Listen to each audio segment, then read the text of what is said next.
बरेच लोक मला असं सांगत असतात की आम्ही पर्टिक्युलर ग्रहांची शांती केली आणि आम्हाला एवढा काही रिझल्ट नाही आला किंवा आम्ही ही शांती ब्राह्मणाने सांगितली पण there is no result, we spend lot of मनी.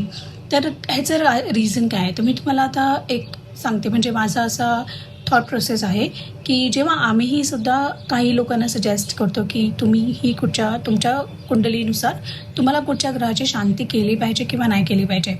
पण माझं असं पर्सनल मत आहे की शांती करणं हे गरजेचं असतं, कारण त्या तशा युती बनलेल्या असतात आणि त्यामुळे आपण कुठच्याही म्हणजे त्या पर्टिक्युलर ग्रहाची शांती करतो.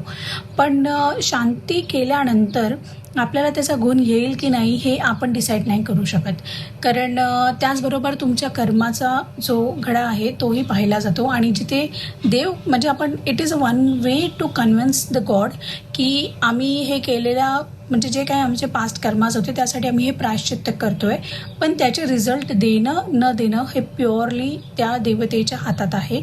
जर ती देवता मान्य केली ती पूजा तर डेफिनेटली काही लोकांना लगेच रिझल्ट्स भेटतात. आणि जर नसेल, जर तुमचे कर्म किंवा तुमचा स्वभाव किंवा तुमच्या ओव्हरऑल जे म्हणजे काही चूक केली आणि ती चूक सुधारली नसेल तर त्या पूजेचा एवढा तुम्हाला रिझल्ट भेटत नाही. आणि पण ज्या कारणासाठी तुम्ही पूजा घातली आहे त्याचा रिझल्ट नाही भेटला तरी त्या पूजेचं फळ तुम्हाला नक्की भेटणार आहे. म्हणजे ते तुमच्या चांगल्या कर्मामध्ये काउंट होणार आहे, कारण तुम्ही त्या काळापुरता देवतेचं नामस्मरण केलं, देवतेसाठी एक अग्नी पेटवला, हवन केला, तर त्याचं तुम्हाला पुण्य भेटणार आहे.